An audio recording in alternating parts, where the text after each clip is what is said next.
Viewers. दर्शकों नमस्कार, मैं हूं आपके साथ मीनल और आप देख रहे हैं MNS न्यूज टीवी। आपका स्वागत है देश की खबरों में। और अब शुरुआत करते हैं आज की मुख्य सुर्खियों के साथ। राजनाथ सिंह का बयान, CAA सच्चा सेक्युलरिज्म, जम्मू कश्मीर अब असल में धर्मनिरपेक्ष। हिमाचल में तबाही, मंडी, करसोग और थुनाग में NDRF के 31 जवान लापता। दिल्ली में ऑनलाइन ठगी, मालम निवासी ने 11 लाख की साइबर ठगी, जामताड़ा के 3 आरोपी गिरफ्तार। और अब देखते हैं खबरों को विस्तार के साथ। नागरिकता संशोधन कानून और धर्मनिरपेक्षता पर रक्षा मंत्री राजनाथ सिंह का बयान, CAA सच्चे सेक्युलरिज्म का प्रतीक, जम्मू कश्मीर अब असल में धर्मनिरपेक्ष बना है। रक्षा मंत्री राजनाथ सिंह ने नागरिकता संशोधन कानून यानी कि CAA, जम्मू कश्मीर और धर्मनिरपेक्षता को लेकर विपक्ष पर जमकर निशाना साधा। एक जनसभा में बोलते हुए उन्होंने कहा कि हमने अपने पड़ोसी देशों में अल्पसंख्यकों पर हो रहे अत्याचारों को देखते हुए नागरिकता संशोधन कानून पास किया। इसका विरोध ज्यादातर वही लोग कर रहे हैं जो केवल मगरमच्छ के आंसू बहाते हैं। भाजपा दुनिया की एकमात्र पार्टी है जिसने पड़ोसी देशों के अल्पसंख्यकों की रक्षा के लिए नागरिकता कानून में संशोधन किया है। इसे ये सच्चा सेक्युलरिज्म कहते हैं। एक कलंक से कम नहीं है मेरे दोस्तों। साथियों, पड़ोसी देशों में माइनॉरिटी कम्युनिटी पर ढाए जा रहे जुल्म को देखकर हमारी सरकार ने ये सिटीजनशिप अमेंडमेंट एक्ट पारित किया, जिसका विरोध उन राजनीतिक दलों ने सबसे ज्यादा किया जो दिन रात माइनॉरिटीज के लिए घड़ियाली आंसू बहाते रहते हैं। उन लोगों ने विरोध किया। क्या दुनिया के दूसरे देशों में माइनॉरिटी, हमारे पाकिस्तान में है, बांग्लादेश में है, अफगानिस्तान में है, यदि हम वहां रहने वाले अल्पसंख्यक हिंदू हो, सिख हो, ईसाई हो, तो उनके ऊपर कोई जुल्म ढाया जा रहा है, क्या भारत को उनको नागरिकता नहीं देनी चाहिए? यह नागरिकता हमारी सरकार ने दी है। और बहनों भाइयों, पूरे देश को बराबर इन लोगों ने गुमराह करने की कोशिश की है। इन तथाकथित सेकुलर लोगों ने यह कोशिश की है। पूरे विश्व में साथियों, भारतीय जनता पार्टी एक ऐसी अकेली पार्टी है जिसने पड़ोसी देशों में माइनॉरिटीज पर होने वाले जुल्म को खत्म करने के लिए नागरिकता कानून में संशोधन किया। न केवल वकालत की, बल्कि सरकार बनते ही उस पर काम भी प्रारंभ किया और उसके बाद में पारित भी कर दिया। इसे कहते हैं सच्चा सेकुलरिज्म, इसे कहते हैं सच्चा पंथ निरपेक्ष।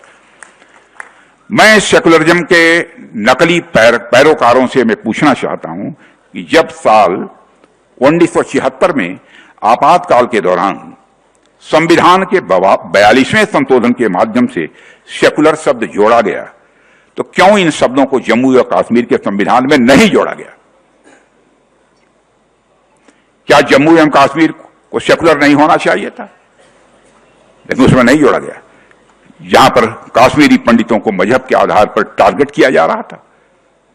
और साथियों, हमने भारतीय संविधान की धारा 370 को समाप्त किया है और तब जाकर जम्मू कश्मीर में वास्तव में जम्मू कश्मीर यह सेकुलर हो पाया है। साथियों, भारतीय संविधान का एक लिविंग डॉक्यूमेंट है, जीवंत डॉक्यूमेंट है। भारतीय संविधान एक हमारा जीवंत एक दस्तावेज है।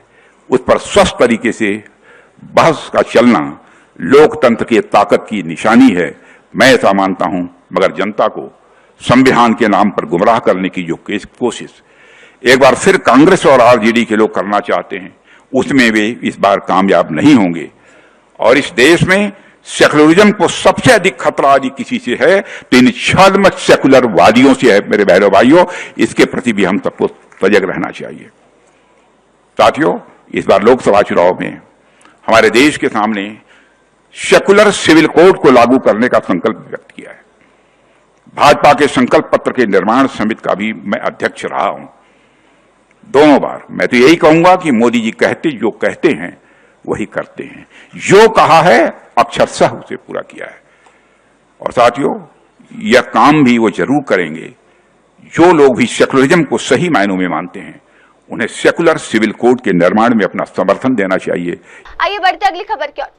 हिमाचल में भारी बारिश से तबाही, मंडी के गोहर गांव में 9, करसोग में 2 और थुनाग में करीब 20 कर्मी लापता। NDRF अधिकारी राजनीश शर्मा ने किया बयान। हिमाचल प्रदेश में भारी बारिश और भूस्खलन से हालात गंभीर बने हुए हैं। राष्ट्रीय आपदा मोचन बल के दूसरे कमांड अधिकारी राजनीश शर्मा ने जानकारी दी है कि राज्य के कई क्षेत्रों में राहत एवं बचाव कार्य के दौरान एनडीआरएफ के कई जवान लापता हो गए हैं। राजनीश शर्मा ने कहा कि मंडी जिले के गोहर गांव में हमारे 9 जवान लापता है, करसोग में 2 और थुनाग में लगभग 20 कर्मियों से संपर्क नहीं हो पा रहा। घटनास्थल पर हमारी 3 टीमें तैनात है और खोज एवं बचाव कार्य तेजी से जारी है।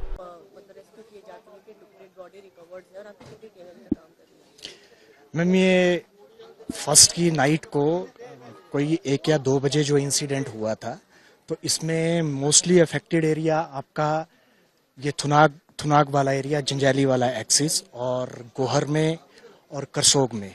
तो गोहर में जो है वो 9 बॉडीज जो हैं वो 9 मिसिंग पर्सनल्स हैं और करसोग में 2 मिसिंग पर्सनल हैं। और यहाँ जो थुनाग वाला एरिया है, इसमें एस्टिमेटेड स्टैटिस्टिक्स जो सिविल एडमिनिस्ट्रेशन से हमें मिल रहे हैं, अप्रोक्सीमेट 20 पर्सनल मिसिंग है डिफरेंट लोकेशन में थुनाग वाले एरिया में।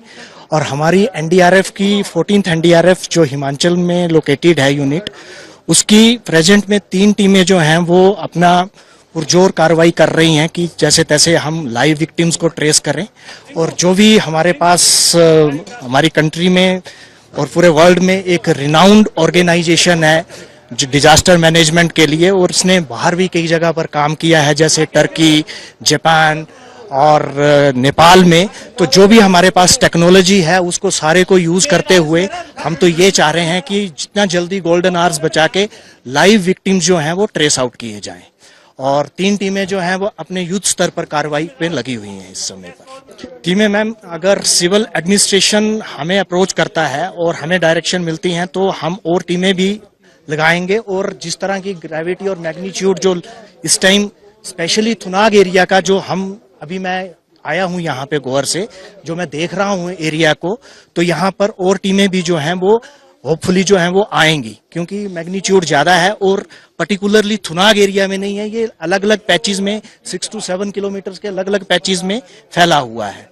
तो और टीमें भी लगेंगी और साथ में हमारी जो सिस्टर ऑर्गेनाइजेशन है एसडीआरएफ जो है वो भी साथ में हमारे काम कर। अब बढ़ते अगली खबर की तरफ। पालम के निवासी से 11 लाख की ऑनलाइन ठगी, जामताड़ा के 3 साइबर ठग गिरफ्तार। फर्जी केवाईसी लिंक और ऐप के जरिए की गई धोखाधड़ी, डीसीपी का बयान। दक्षिण पश्चिम दिल्ली के अतिरिक्त पुलिस उपायुक्त अभिमन्यु पोसवाल ने जानकारी दी है कि 13 अप्रैल 2025 को पालम निवासी ने अपनी क्रेडिट कार्ड डिटेल्स चोरी होने और 11 लाख की धोखाधड़ी की शिकायत दर्ज कराई थी। मामले की जांच में सामने आया कि ये ठगी एक फर्जी केवाईसी लिंक और मलेशियस ऐप के जरिए की गई थी। 13 अप्रैल 2025 को हमारे पास एक इन्फॉर्मेशन रिसीव हुई थी साइबर पीएस के अंदर from a resident of the Palam area कि उनके जो क्रेडिट कार्ड है उसके अंदर से और जो अकाउंट है उसमें से रफली 11 लाख के आसपास का फ्रॉड हुआ है यूजिंग डिफरेंट मीन्स। तो हमारे पास जब इन्फॉर्मेशन रिसीव हुआ तो हमने एक डेडिकेटेड पीएस की टीम बनाई। उसने सारी इन्फॉर्मेशन को कलेक्ट करते हुए ये आइडेंटिफाई किया कि मलिशियस ऐप और एक फेक केवाईसी लिंक दिया गया था जो विक्टिम थे उनको, जिसके थ्रू सारी की सारी इन्फॉर्मेशन, उनके ओटीपीज, उनका सीवीवी, क्रेडिट कार्ड के डिटेल्स, नंबर्स, अदर थिंग्स, वो सारा उन्होंने शेयर कर दिया उस ग्रुप के अंदर। और उनको सबको यूज करते करते उन्होंने सारा जो ये टोटल अमाउंट था मल्टीपल ट्रांजैक्शंस के अंदर, टोटलिंग अमाउंट 10.95 लाख था, उसको सारा विड्रॉ कर लिया और लेटर ऑन उसको सबको कैश में विड्रॉ कर लिया। जो हमारी टीम बनाई उसने मल्टीपल प्लेसेस पे आइडेंटिफाई किया थ्रू टेक्निकल सर्विलेंस। जो लोकेशन हमें आइडेंटिफाई हुई जिसमें 3 एक्यूज मेजर कहीं ना कहीं हमें मिले उसके अंदर, वो जामताड़ा की थी, झारखंड की। उसमें जो 3 एक्यूज थे हमारे, उनका नाम है मुजफ्फर जिलानी, जो सेकंड एक्यूज हैं उसमें आफ्ताब अंसारी, एंड जो थर्ड एक्यूज हमें मिले हैं इसमें मोहम्मद इकबाल रजा हैं। इनसे जितने भी डिवाइसेस थे, स्मार्टफोन्स थे, सिम कार्ड्स और एक डेबिट कार्ड भी था, उसकी रिकवरी हुई है। तो ये मेजर हमारा एक ब्रेक थ्रू आया है जो जामताड़ा के अंदर जाके स्पेसिफिकली हमने क्रैकडाउन किया है हमारी टीम ने साइबर पीएस की। हमारे पास जो इन्फॉर्मेशन अभी आई थी उसमें तो हमारे पास एक का ही इन्फॉर्मेशन आया था जिसके बेसिस पे हमने पूरा ट्रैक डाउन किया, बट अभी इन्वेस्टिगेशन फर्दर ऑनगोइंग है आइडेंटिफाई करने के लिए कि क्या क्या और उन्होंने ऐसे ऐसे केसेस करे हुए हैं। अगर जो इन्फॉर्मेशन आएगा तो then we will share again with you. उसमें मेजर 5 स्मार्टफोन से हमारे 6 सिम कार्ड हैं और एक डेबिट कार्ड जो है उसकी रिकवरी हुआ है। आइए बढ़ते अगली खबर की ओर। बिहार चुनाव से पहले मतदाता सूची संशोधन को लेकर तेजस्वी यादव का चुनाव आयोग पर हमला। ईसी मोदी के आयोग बन गई है, विपक्ष को मिलने तक का समय नहीं। आगामी बिहार विधानसभा चुनाव से पहले मतदाता सूची संशोधन और चुनावी तैयारियों को लेकर राष्ट्रीय जनता दल के नेता तेजस्वी यादव ने चुनाव आयोग पर गंभीर आरोप लगाए हैं। उन्होंने कहा कि विपक्ष लगातार आयोग से मिलने का अनुरोध कर रहा है, लेकिन आयोग की ओर से कोई प्रतिक्रिया नहीं दी जा रही। तेजस्वी जी क्या कहेंगे, जिस तरीके से इलेक्टोरल रिवीजन को लेकर आप लोग सवाल उठा रहे हैं, क्या दिक्कतें क्या आ रही है आपको? देखिए, 2 बार हमने प्रेस कॉन्फ्रेंस किया है इस मुद्दे को लेकर के, और तब से ही हम लोग इलेक्शन जब से नोटिफिकेशन हुआ है उसके 2 दिन बाद से ही हम लोग लगातार इलेक्शन कमीशन से समय मांग रहे हैं कि हमारा जो गठबंधन है, हमारा एक डेलीगेशन जो है आपसे मिलना चाहता है। दुख की बात है, जिस राज्य में चुनाव है बिहार, वहाँ की पॉलिटिकल पार्टीज जो है, अगर ऑपोजिशन अगर इलेक्शन कमीशन से मिलना चाहता है, जो शंकाएं हैं क्लैरिटी के लिए, लेकिन इलेक्शन कमीशन जो है मीटिंग का समय नहीं दे रही है। ये अद्भुत है, ऐसा हमने पहले भी नहीं देखा। अब तो लग रहा है कि लोकतंत्र इन लोगों ने एकदम खत्म करने पे तुले हुए हैं। संविधान की धज्जियां उड़ाने पे इलेक्शन कमीशन जो है उतारू हो चुकी है। आप देखिए, लगातार फोन पे बात हुई तो बोला गया कि नहीं फोन पे नहीं, राष्ट्र अध्यक्ष जी को बोलिए कि चिट्ठी लिखेंगे तब हम अलाउ करेंगे। राष्ट्र अध्यक्ष जी ने चिट्ठी लिखा, फिर उसके बाद जो है मेल किया गया, बोलते नहीं मेल करवाइए, मेल भी किया गया। फिर बोला गया नहीं उस आईडी से नहीं, जो उनका पार्टी का आईडी है उससे करवाइए। सारे ईमेल आईडी से हमने मेल भी करा दिया, और ये चिट्ठी है लालू जी ने खुद जो है ये चिट्ठी आज फिर लिखा है इलेक्शन कमीशन को, और अब इलेक्शन कमीशन अभी तक जो है मेल का रिप्लाई तक नहीं आया है। आप समझ सकते हैं, मेल का रिप्लाई नहीं आया। और एक लौता राज्य है जहां बिहार में चुनाव होने जा रहा है, और हमारी कुछ शंकाएं हैं, कंफ्यूजन पैदा हो रहे हैं वोटर्स के मन में, और हम पॉलिटिकल पार्टी से आप मिलना नहीं चाह रहे। और अब सुनने में आ रहा है कि नहीं, इलेक्शन कमीशन कह रहा है कि नहीं, एक पॉलिटिकल पार्टी, सब अलायंस के लोग डेलीगेशन नहीं आएंगे, हम अलग अलग इंडिविजुअल पॉलिटिकल पार्टी से बात करेंगे। क्यों भाई, अलग अलग क्या मायने हैं?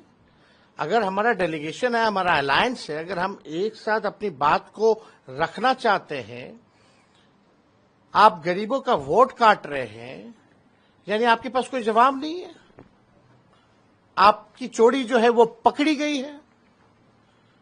अब इलेक्शन कमीशन लगता है कि मोदी जी का कमीशन हो गया है, बीजेपी का कमीशन हो गया, और बीजेपी इस मामले में चुप है, नीतीश जी इस मामले में चुप है। ये लोग वोटर लिस्ट से डरे हुए हैं, चुनाव हार रहे हैं, तो इलेक्शन कमीशन जो है इनको पीछे से जो है मदद कर रहा है।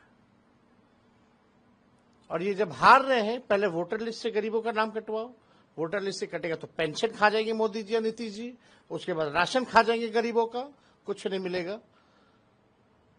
छोट वोट का राज मतलब छोट का राज।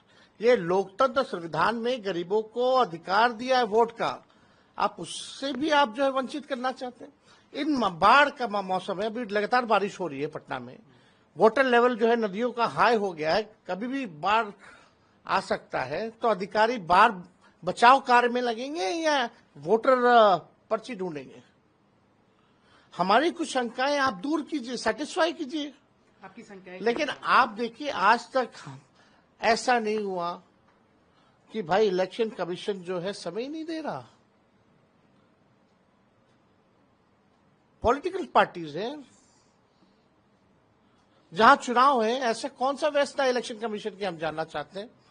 एक राज्य, केवल एक राज्य में चुनाव है, इतनी कौन सी व्यवस्था है। अब बात करते हैं वन नेशन वन इलेक्शन की। एक जगह तो ढंग से चुनाव नहीं हो पाता, बेईमानी होती है। तो ये पूरी तरीके से स्पष्ट हो गया है, साजिश हो रही है और इलेक्शन कमीशन और मोदी जी, नीतीश जी तीनों मिल करके ये बेईमानी कर रहे हैं। इनके पास हमारे सवालों का कोई जवाब नहीं है, इसलिए ये जवाब नहीं दे रहे, मिलने का समय नहीं दे रहे। आप बताइए फिर क्या क्या क्या फायदा है फिर इलेक्शन कमीशन का? आप चुनाव क्यों कर रहे हो? मत करो चुनाव, ऐसे बैठा दो और एक्सटेंशन दे दो। ये क्या दिखावटी है ये लोग से। And where is election commissioner? वो मिस्टर इंडिया क्यों बने हुए हैं? एक प्रेस कॉन्फ्रेंस का उन्होंने एक प्रेस कॉन्फ्रेंस करके भी जवाब नहीं दिया। मुद्दे पे नहीं बात करते, कथा सुनाते हैं लोग। तो हम लोग तो जो देख रहे हैं कि क्या हो रहा है, अब हमको लगता है कि ये लोग जो है प्रेसिडेंट रूल जो है वो लागू करवाएंगे। देखिए आने वाले समय में ये बड़ा साजिश होने जा रहा है। बिहार में मोदी जी जो है प्रेसिडेंट रूल लगवा करके, राष्ट्रपति शासन लगवा करके सारा कमान अपने हाथ में लेने वाले हैं।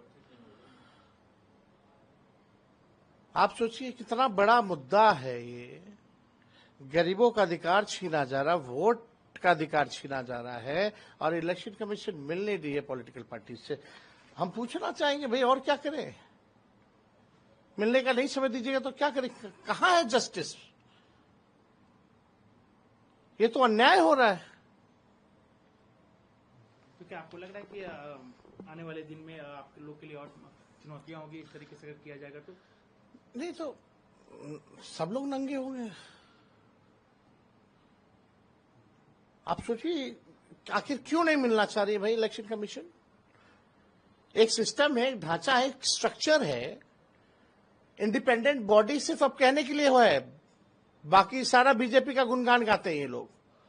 आरएसएस और बीजेपी के ऑफिस में कार्यक्रम बनता है इलेक्शन का, वोटर लिस्ट वहां तैयार होता है और बस शेड्यूल भी वहीं तैयार होता है और बस इलेक्शन कमीशन घोषणा करने के लिए और कुछ करने के लिए नहीं है। मोदी जी हो या बीजेपी के कई नेता कितना बार चुनाव में धर्म के नाम पे गंदी गंदी भाषाओं का इस्तेमाल किया है। आज तक इलेक्शन कमीशन ने प्रधानमंत्री या गृह मंत्री या उनके जितने चिंटू पिंटू हैं उन पे कोई कार्रवाई नहीं की है। ऑन रिकॉर्ड में कह रहा हूं, चाहे कर्नाटका में बजरंग बली के नाम को लेकर के किस प्रकार से नफरत फैलाने की बात प्रधानमंत्री कह रहे थे, यहां मंगलसूत्र छीनने की बात कर रहे थे प्रधानमंत्री, कहीं भी कार्रवाई इलेक्शन कमीशन ने नहीं किया। चुनाव के दिन, वोटिंग के दिन प्रधानमंत्री रोड शो करते हैं, प्रचार करते हैं, कोई कार्रवाई नहीं की जाती है। Election commission has become a puppet. ये करारा जवाब मिलेगा। ये लोकतंत्र की जननी है बिहार और लोकतंत्र की जननी से लोकतंत्र को खत्म करना चाहते हो, ये बिहार और बिहारी बर्दाश्त नहीं करेगा। तो आप आगे क्या करेंगे कि आप कह रहे हैं कि आप प्रेस कॉन्फ्रेंस कर रहे हैं, ईमेल भेज रहे हैं, लेकिन रिप्लाई नहीं। अगर नहीं मिलना तो स्पष्ट मना करे, इलेक्शन कमीशन नहीं मिलना है, नौटंकी ना करे। एक अंतिम सवाल, आज राजनाथ सिंह भी आए हैं जहां आप कार्यक्रम कर रहे थे, कह रहे थे कि हम लोग फिर जो है तीसरी बार नीतीश जी के साथ सरकार बनाने जा रहे हैं, नीतीश जी के गुणगान कर रहे थे, कैसे देखते हैं? देखिए भाजपा सबसे बड़ी पार्टी, इनके पास कोई चेहरा नहीं है और अमित शाह जी ने स्पष्ट कर दिया कि चुनाव तक ही जो है इनको रखेंगे, चुनाव के बाद जो है वो हो जाएगा। अब जदयू थोड़ी रहेगी, अब तो भाजपा का प्रकोष्ठ हो गया जदयू। और अब देखते हैं अगली खबर। गुजरात सचिवालय में प्लास्टिक की जगह अब सखी नीर ग्लास बोतलें। मुख्यमंत्री भूपेंद्र पटेल ने किया पुनः प्रयोज्य जल संयंत्र का उद्घाटन। गुजरात के मुख्यमंत्री भूपेंद्र पटेल ने आज राज्य सचिवालय में इन हाउस पुनः प्रयोज्य ग्लास वाटर बॉटलिंग प्लांट और बोतल पुनः उपयोग प्रणाली का उद्घाटन किया। अब सचिवालय परिसर में प्लास्टिक की पानी की बोतलों की जगह ग्लास बोतलें, सूखी नीर का उपयोग किया जाएगा। ये पहल न केवल पर्यावरण संरक्षण की दिशा में एक बड़ा कदम है, बल्कि महिला सशक्तिकरण से भी जुड़ी है, क्योंकि इस सखी नीर प्लांट का संचालन मां नर्मदा एकता महिला मंडल द्वारा किया जाएगा।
त्या ठिकाणी सखीमंडळाने ट्रेन करावं आणि ट्रेन कसं बदली लेडीजना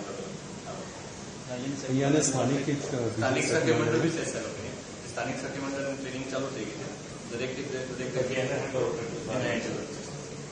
સર આમાં આપણે ત્યાં જે આવા કંપની થોડો ઓફ બનાવે છે આમનું તો વધારે સારું છે પણ આવા કંપની જે કોસ્ટમાં વેચે છે ને એનાથી 90% કોસ્ટ મટીરિયલ ખાલી 10% કોસ્ટ છે આપણું સ્ટાર્ટઅપ કલાકમાં 500 બોટલ કલાકમાં 500 આપણે 7,000 બોટલ કમ બોટલ 7,000 બોટલ આમાં સચે વપરાય છે કેટલાની એક બોટલ આવશે 7 રૂપિયાની બોટલ સાહેબ કમ છે 500 ની બોટલ છે 15 રૂપિયા આપણે પેલા પ્લાસ્ટિક વાળા એટલે જ લઈ અને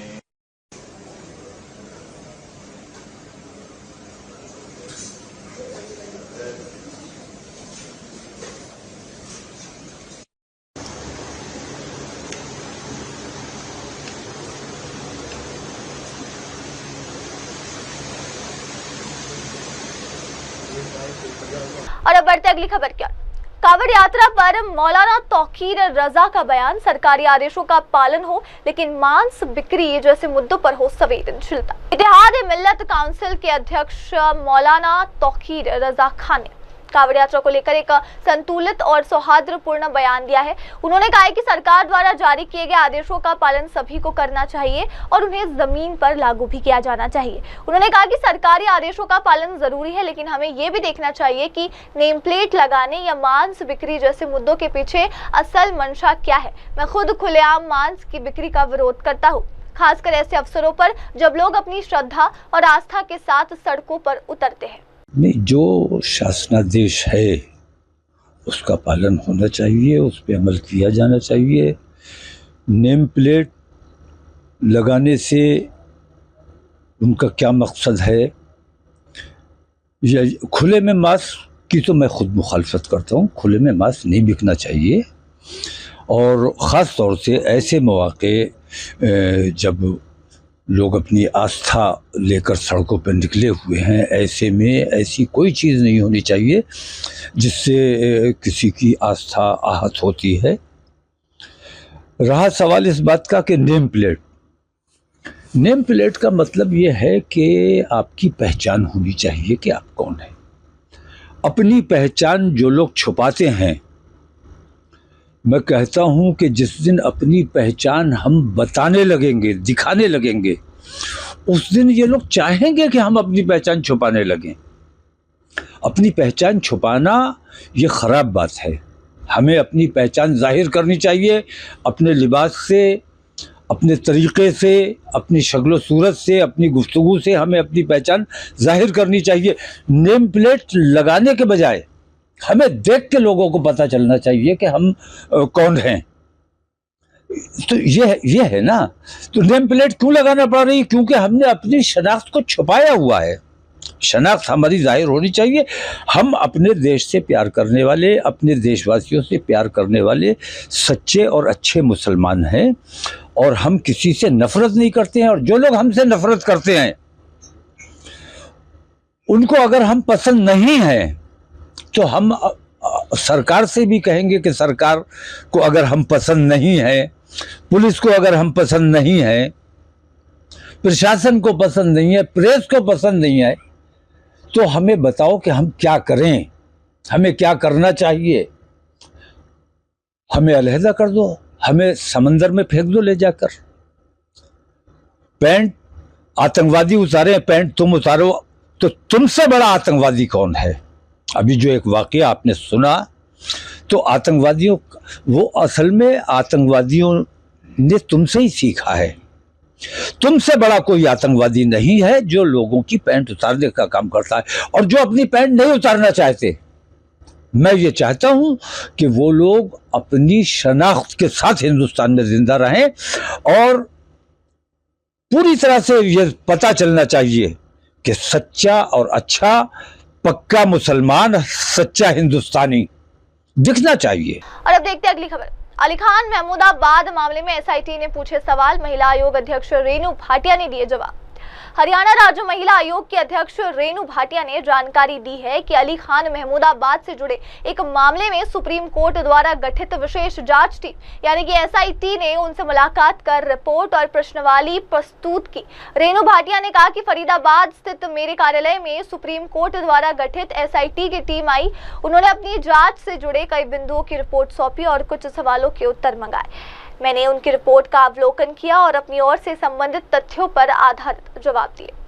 फरीदाबाद के मेरे कार्यालय पर सुप्रीम कोर्ट द्वारा जो SIT गठित की गई थी अली खान महमूदाबाद के केस में सोनीपत, उस SIT ने कुछ रिपोर्ट तैयार की, कुछ प्रश्नोत्तरी थी जिसके जवाब मुझसे तलब हुए, मांगे गए और मेरा व्यू मांगा गया। मैंने SIT की कुछ रिपोर्ट के पॉइंट्स देखे जो उन्होंने इन्वेस्टिगेशन की, जो पॉइंट्स उन्होंने निकाले और जो मेरा वर्जन था एक रिपोर्ट बनने के बाद और क्या मेरा व्यू है एज अ चेयरपर्सन। कमीशन ने ये जो सारा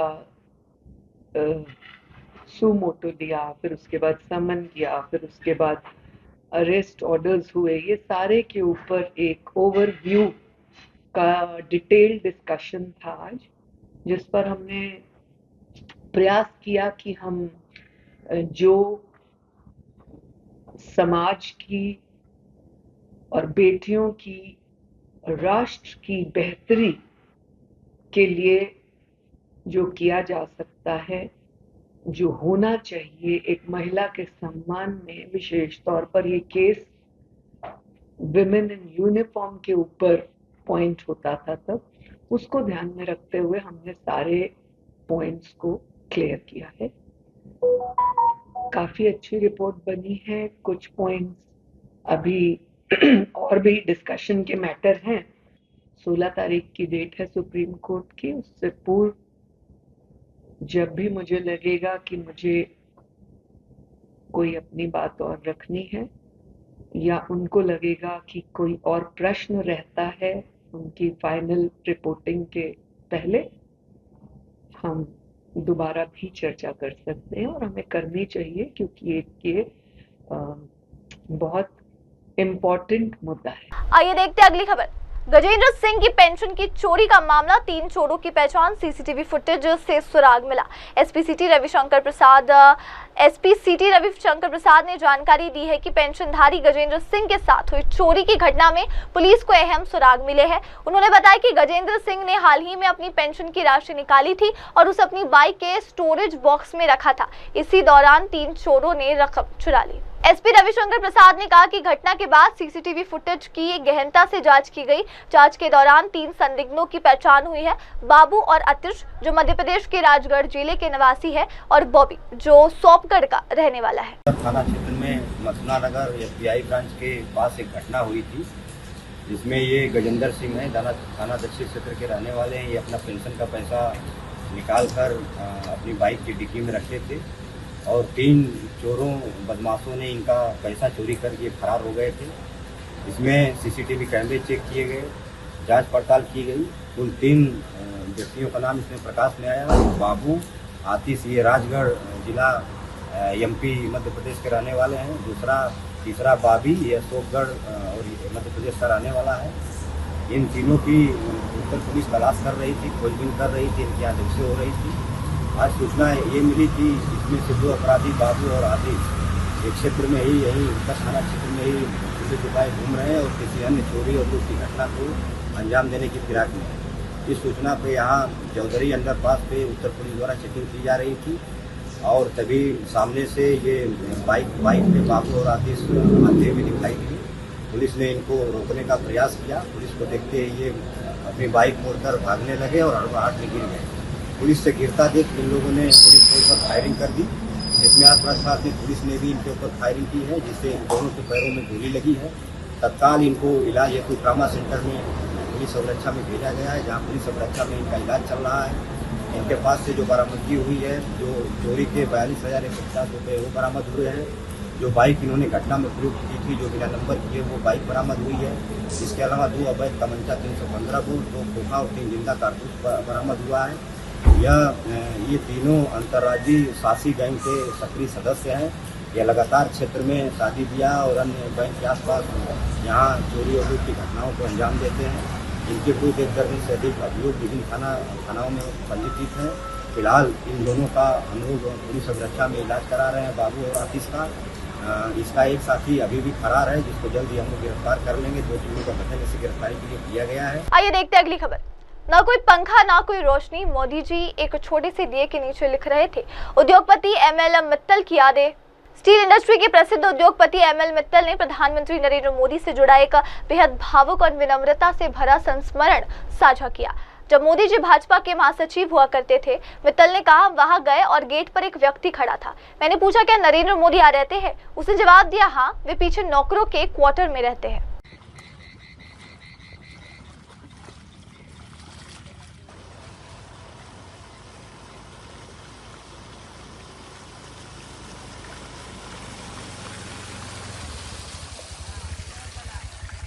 आइए देखते हैं अगली खबर। आतंकवाद मानवता का दुश्मन है, संयुक्त राष्ट्रों में सुधार आवश्यक। प्रधानमंत्री मोदी ने घाना के राष्ट्रपति से मुलाकात में कहा।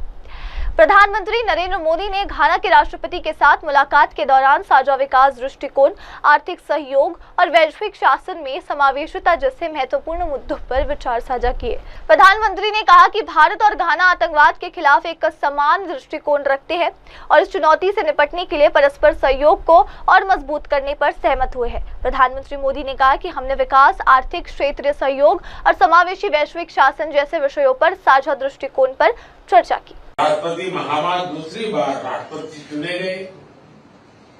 उनकी शानदार जीत के लिए मैं एक बार फिर उनको बधाई देता हूं।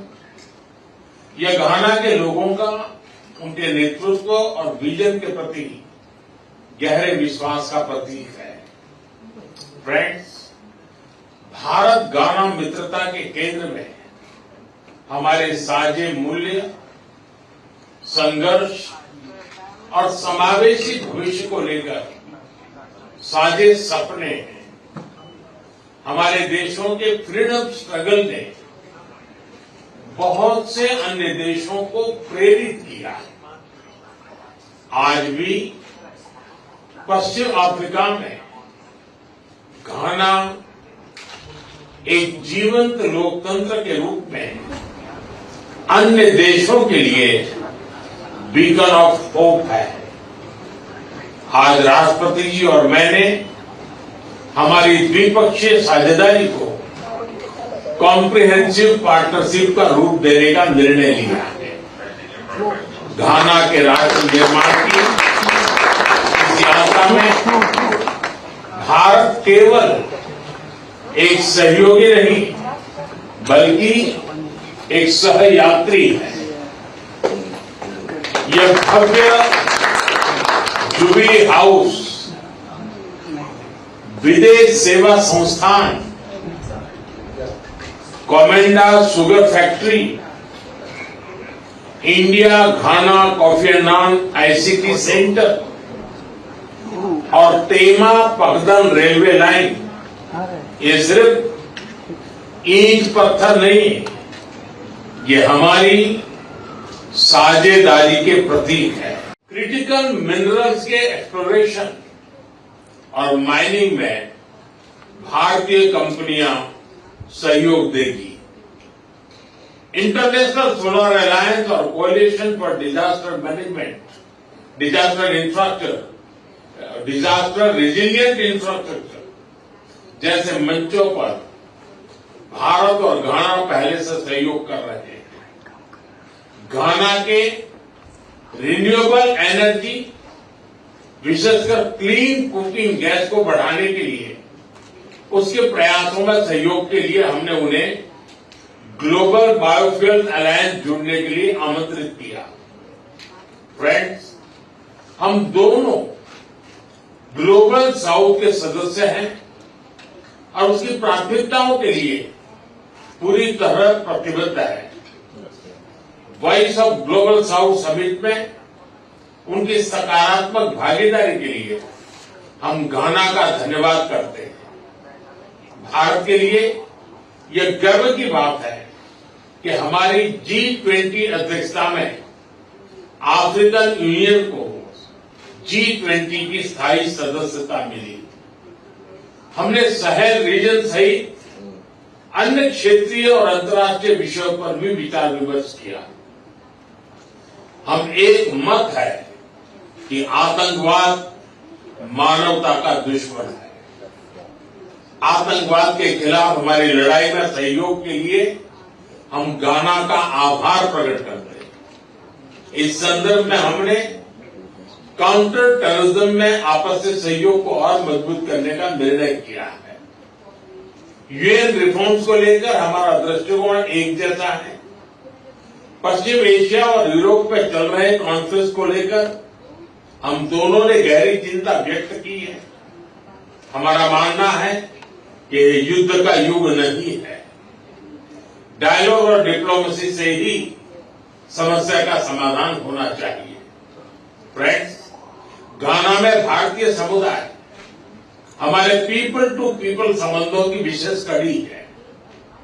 लंबे समय से भारतीय शिक्षक, डॉक्टर और इंजीनियर घाना में सेवाएं दे रहे हैं। यहां की आर्थिक और सामाजिक प्रगति में भी भारतीय समुदाय सकारात्मक योगदान दे रहा है। भारतीय समुदाय के साथ कल अपनी मुलाकात के लिए मैं बहुत ही उत्साहित हूं। राष्ट्रपति जी, आप भारत के घनिष्ठ मित्र हैं। आप भारत से भी भली भांति परिचित हैं। मैं आपको भारत यात्रा का निमंत्रण देता हूं। मुझे विश्वास है कि आप हमें भारत में अपना स्वागत करने का अवसर प्रदान करेंगे। एक बार फिर मैं आपका, घाना सरकार और घाना के सभी लोगों का उनके आतिथ्य सत्कार के लिए हार्दिक आभार व्यक्त करता हूं। बहुत बहुत धन्यवाद। मेरे लिए यह अत्यंत गर्व की बात है कि मुझे यह अवसर मिला है। अय्य मे अनेजे से मेवोहा, घाना में जिस आत्मीयता, गर्मजोशी और सम्मान से हमारा स्वागत हुआ है, उसके लिए मैं हार्दिक आभारी हूं। राष्ट्रपति जी स्वयं एयरपोर्ट आए, यह मेरे लिए बहुत बड़े सम्मान की बात है। दिसंबर 2024 के आम चुनावों में राष्ट्रपति महामहिम दूसरी बार राष्ट्रपति चुने गए। उनकी शानदार जीत के लिए मैं एक बार फिर उनको बधाई देता हूं। यह घाना के लोगों का। आइए बढ़ते अगली खबर की ओर। राजस्थान के कलमनानंद 22 वर्षों से कर रहे अमरनाथ यात्रा। बोले, बाबा से कुछ नहीं मांगता, सिर्फ सबके भले की प्रार्थना करता हूं। राजस्थान के संत कलमनानंद पिछले 22 वर्षों से लगातार अमरनाथ यात्रा कर रहे हैं और उनकी अटूट आस्था और समर्पण आज भी जस की तस बनी हुई है। 2001 से अब तक उन्होंने हर साल पवित्र गुफा की कठिन यात्रा पूरी की। कलमानंद कहते हैं कि मैं 2001 से यहाँ आ रहा हूँ। ये सब भगवान शिव की कृपा है कि मैं हर साल ये यात्रा कर पाता हूँ। बाबा अपने भक्तों पर सदा कृपा बरसाते हैं। यात्रा के दौरान मुझे कोई परेशानी नहीं होती। प्रशासन की ओर से पर्याप्त व्यवस्थाएं हैं और स्थानीय लोग भी पूरा सहयोग करते हैं, जिससे यात्रा आसान हो जाती है। राजस्थान धौलपुर। तो ये बताइए कि आप कितने टाइम से अमरनाथ यात्रा के ला रहे हैं? सन 2001 से आ रहा हूँ। 2001 से आ रहे हैं। तो क्या ऐसी चीजें जो आपको बार बार खींच के लाती है? बाबा भोलेनाथ रहता है, वो उसकी कृपा है, मेहर है उसकी, वो हर साल बुलाता है हमको। उसकी इतनी अच्छी कृपा रहती है, सब ज्ञानुओं पर, भक्तों पर अच्छी कृपा बनाए रखता है। वो ज्ञानुओं को, सब भक्तों को अच्छे तरीके से, किसी बात की कोई परेशानी आती है, किसी दिक्कत नहीं आती है। हमारी बहुत सुविधा होती है, किसी बात की टेंशन नहीं है। सुविधा करने वाली जनता, पब्लिक सभी ऐसी कोई बात नहीं है, बोले जय शंकर जी। तो इतने साल से आप आ रहे हैं, कैसा अनुभव है आपका? बढ़िया है, एकदम फर्स्ट क्लास होगा। तो आप तैयार है यात्रा के लिए? बिल्कुल साहब। पैदल जाएंगे? पैदल, हर हर महादेव। कितना टाइम लगता है पहुंचने में? लग जाते 3 दिन लगे। 3 दिन लग जाते, तो कर पाएंगे आप? बिल्कुल। जोश कितना है? बम बम बोले, हर हर महादेव। तो वहाँ क्या दुआ करेंगे जब पहुंचे? बोले बाबा से यही मांगते हैं, गरीबों को सही सलामत रखे, अपने लिए कुछ नहीं मांगते हैं, दूसरों के लिए मांगते हैं, जो भी कुछ चाहिए।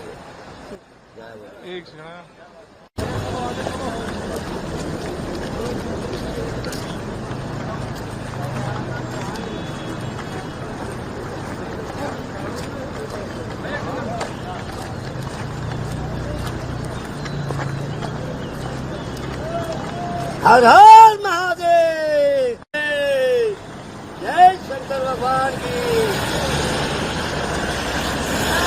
जय भोले, जय शंकर भगवान की। जय भोले, हर हर महादेव।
जय भोले, महाकाल, जय शंभू।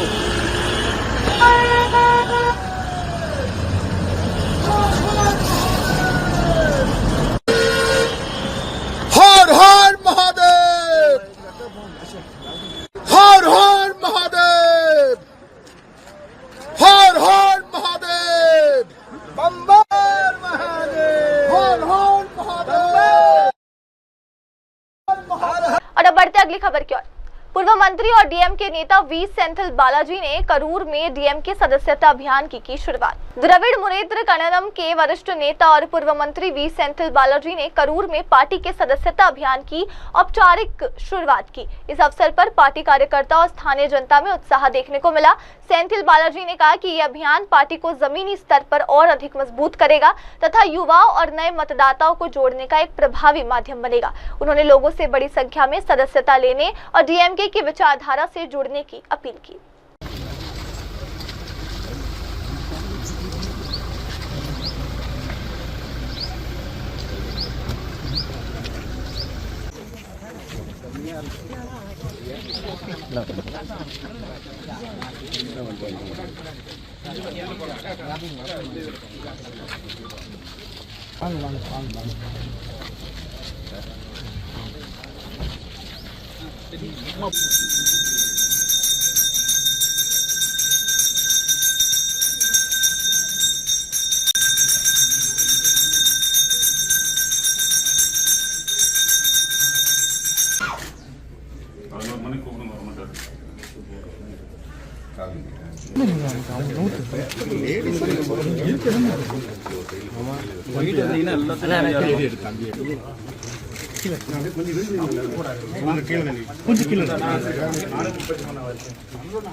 மாணவருக்கான கல்வி நிதி மாநில வளர்ச்சிக்கான வழங்கப்பட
ಅಲ್ಲಕ್ಕ ಒಮ್ಮೆ ಡೋಸು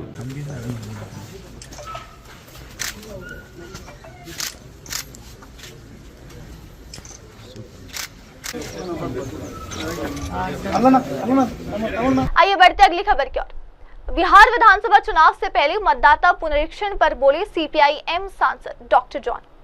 3 हफ्तों में 4 करोड़ मतदाताओं की जांच कैसे संभव? बिहार विधानसभा चुनाव से पहले विशेष गहन पुनरीक्षण यानी कि स्पेशल इंटेंसिव रिवीजन अभियान को लेकर सीपीआई के सांसद डॉक्टर जॉन ब्रिटास ने गंभीर सवाल उठाए हैं। उन्होंने चुनाव आयोग की प्रक्रिया पर संदेह जताते हुए इसे टालने की मांग की है। डॉक्टर ब्रिटास ने कहा कि इस प्रक्रिया को स्पेशल इंटेंसिव रिवीजन कहा जा रहा है, लेकिन हम अब तक यही खोज कर रहे हैं कि इसका असली बॉस कौन है। इस लोकतांत्रिक प्रक्रिया की मूल नींव मतदाता है और हमेशा देश में बहुदलीय प्रणाली है, इसलिए राजनीतिक दल भी चुनाव के हिस्सेदार होते हैं। Special intensive revision, It's called SIR, Yeah. Special Intensive Revision. But we are at a loss to understand who is the real SIR of this SIR. Who should be the ये SIR का boss कौन है, ये हम ढूंढ रहे हैं अभी। The basic pillar of this democratic process is voters, and we have a multi-party system which is a premise for the parliamentary democracy. ये सारा पॉलिटिकल पार्टीज जोड़ के इलेक्शन कमीशन को मिलाए, हमने रिप्रेजेंटेशन सबमिट किया है, हमारा बात तो वहाँ रखा है, तो ना 2.5 घंटे का डिस्कशन था, without even thinking, without even analyzing, contemplating what are our concerns. The Chief Election Commissioner, I have huge respect for him. Such a finest officer he was when he was in Kerala cadre. That also I can tell you.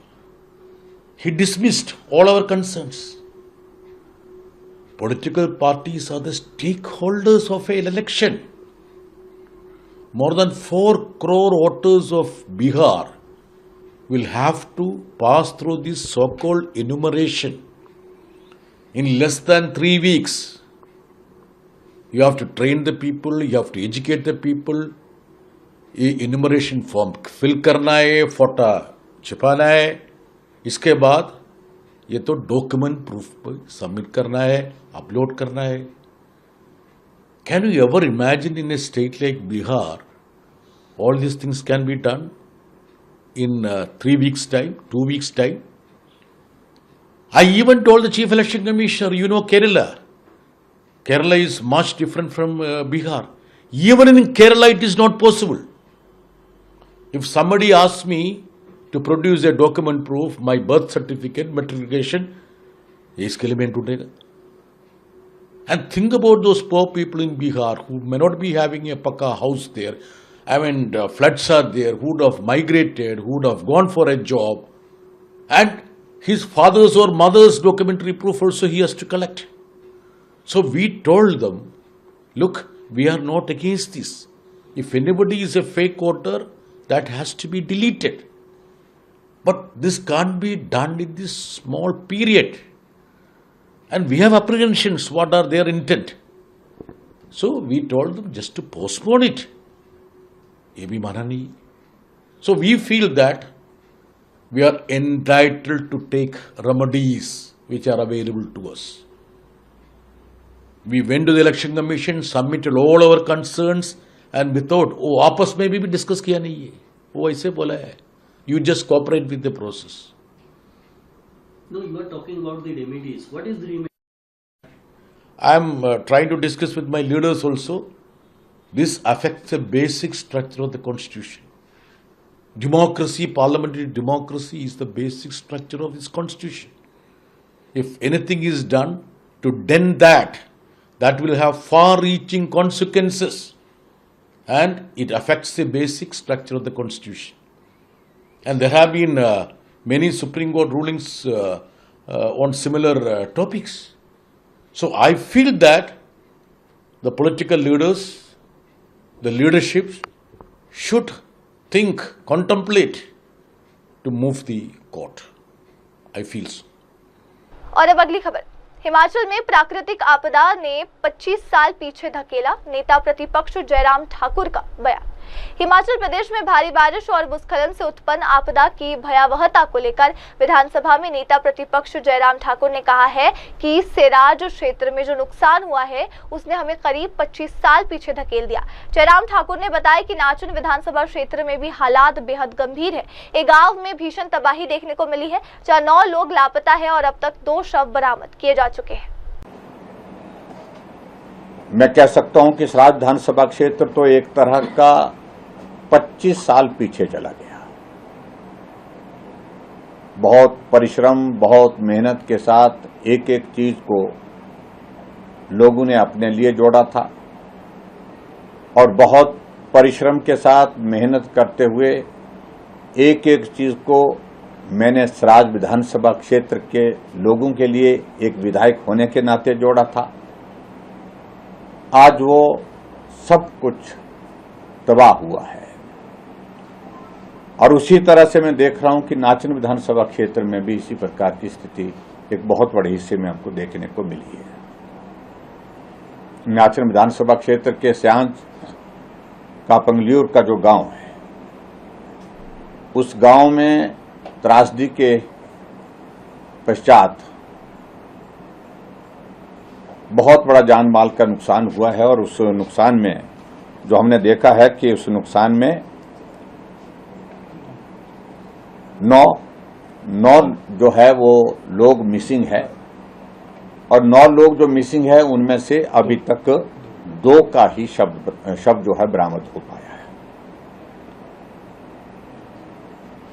और एक तो dead body Dehra से वहां पर जो है मिली है, जोगिंदर नगर से मिली है।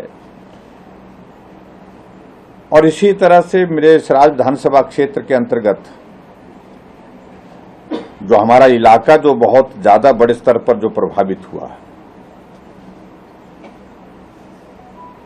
उसमें हमारा जंजैहली का इलाका, जरोल का इलाका, चिवनी का इलाका, लंबा थाज का इलाका, थुनाग का इलाका, बक्स्याड़ का इलाका, प्रवाड़ा, बाड़ा और इसके साथ साथ में थाची का इलाका, कुकड़ा का इलाका, यानी कि पूरा मेरे सराज विधानसभा क्षेत्र का तो सारा का सारा इलाका और विशेष तौर से बड़ा अगर जिंदगी का नुकसान हुआ है तो वो सबसे ज्यादा अगर हुआ है तो पखरैर पंचायत थुनाग के साथ लगती है, डेजी जगह, जहां से अभी भी 11 लोग मिसिंग हैं, गायब हैं, यानी कि नहीं मिल पाए हैं अभी तक।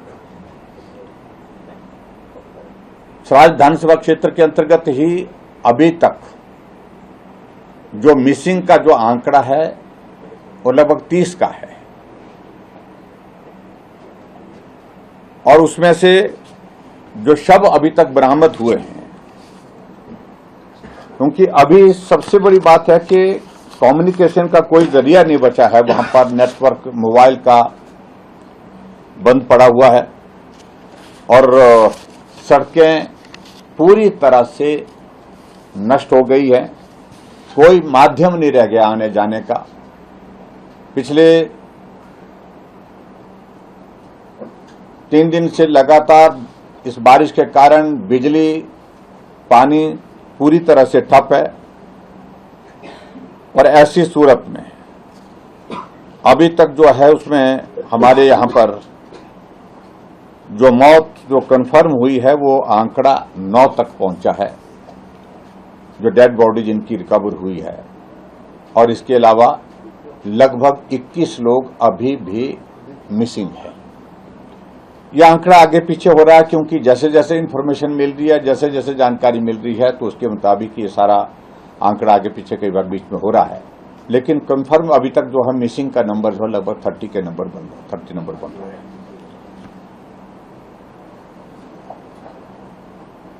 मैं इस बात को लेकर के आप सबके साथ ये साझा करना चाह रहा हूं कि जो क्षति हुई है वो अपूर्णीय है। लोगों के सेब के बगीचे फल के साथ जो है 2-2 किलोमीटर दूर चले गए अपनी जगह से। 400-400, 500 प्लांट्स बह करके जो है वो निकल गए। अभी मोटे मोटे आकलन के बाद लगभग सराज विधानसभा क्षेत्र के अंतर्गत ही 500 से ज्यादा मकान क्षतिग्रस्त हुए हैं। और ये आंकड़ा इसी प्रकार से बहुत ज्यादा बढ़ जाएगा अगर हम नाचन विधानसभा क्षेत्र का भी जोड़ेंगे, वहां का आंकड़ा भी बहुत ज्यादा है। और इसके साथ साथ में जो धर्मपुर का इलाका है, वहां पर भी लगभग जानकारी जो मिली है लगभग 30 मकान जो है वहां पर भी क्षतिग्रस्त हुए हैं।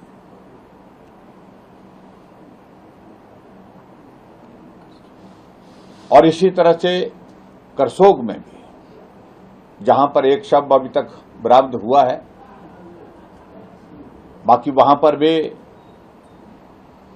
जो जानकारी मिली है 9 लोगों के बारे में मिसिंग होने की खबर थी। बाद में कोई 7 या 9 ऐसा करके वो आंकड़ा स्पष्ट नहीं हो पाया अभी तक, थोड़ा इस प्रकार का है। लेकिन मेरा उसमें ये जरूर कहना है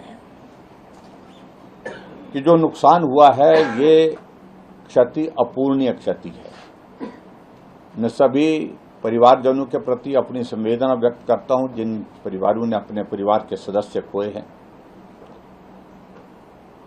और उसके साथ साथ में मैंने मुख्यमंत्री सुखविंदर सिंह सुक्खू जी से निवेदन किया इस बात के लिए कि जो रेस्क्यू ऑपरेशन है उसकी गति और तेज की जाए।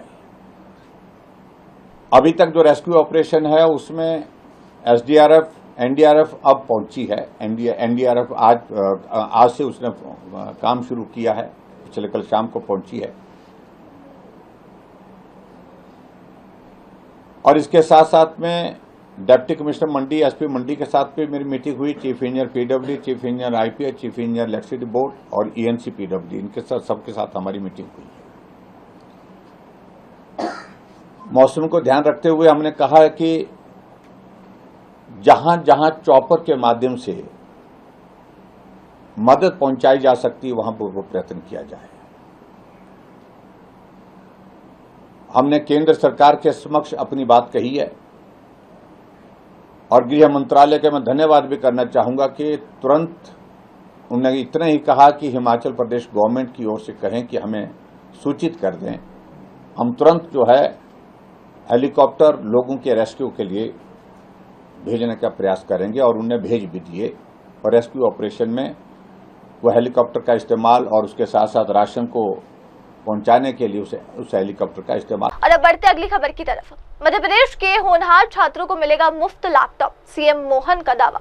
मध्य प्रदेश के मुख्यमंत्री डॉक्टर मोहन यादव ने राज्य के मेधावी छात्रों के लिए बड़ी घोषणा करते हुए बताया कि 12वीं कक्षा में 74% से अधिक अंक लाने वाले 94,223 छात्रों को सरकार द्वारा लगभग 25,000 मूल्य के लैपटॉप प्रदान किए जाएंगे। इस योजना पर कुल 235 करोड़ रुपए खर्च किए जाएंगे। मुख्यमंत्री ने कहा कि योजना हमारे प्रतिभाशाली छात्रों के प्रति सरकार की प्रतिबद्धता को दर्शाती है। हम अपने युवा विद्यार्थियों को बधाई देते हैं और आश्वस्त करते हैं कि सरकार उनके साथ खड़ी है।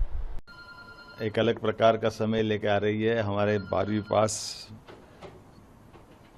75% से ज़्यादा अंक लाने वाले सभी विद्यार्थियों के लिए, खासकर 94,234 विद्यार्थियों को लैपटॉप मध्य प्रदेश सरकार की ओर से दिया जाना है। ये लैपटॉप 25 हज़ार की राशि के लगभग रहने वाले हैं जो सरकार के द्वारा दिए जाएंगे। राशि डाल करके भी सरकार उनको, अपने बच्चों को उनकी पसंद से अगर थोड़ा उनके चॉइस से लेना हो तो ये छूट भी हम दे रहे हैं। कुल 235 करोड़ के 58 लाख के अमाउंट हमारे इस पूरी योजना में लगने वाला है। लेकिन पैसे का सवाल नहीं, प्रतिभावान बच्चों के साथ सरकार खड़ी है, ये हमारा मनोभाव दिखाई देता है। युवाओं के लिए आगे बढ़ने की संभावना माननीय यशस्वी प्रधानमंत्री श्रीमान नरेंद्र मोदी जी के विकसित भारत के विकसित समय के लिए नई पौध तैयार करना, ये हम सबका संकल्प है। आइए हम सब अपने युवा विद्यार्थियों को बधाई भी देते हैं और सरकार उनके साथ खड़ी है। आगे 12th के बाद भी डॉक्टर, वकील, इंजीनियर, उद्यमी, अच्छे किसान, जिस भी क्षेत्र में आगे बढ़ना चाहे, सब क्षेत्र में सरकार सभी प्रकार के दरवाजे खोल करके युवाओं के साथ मध्य प्रदेश को भी आगे बढ़ाने का संकल्पित है।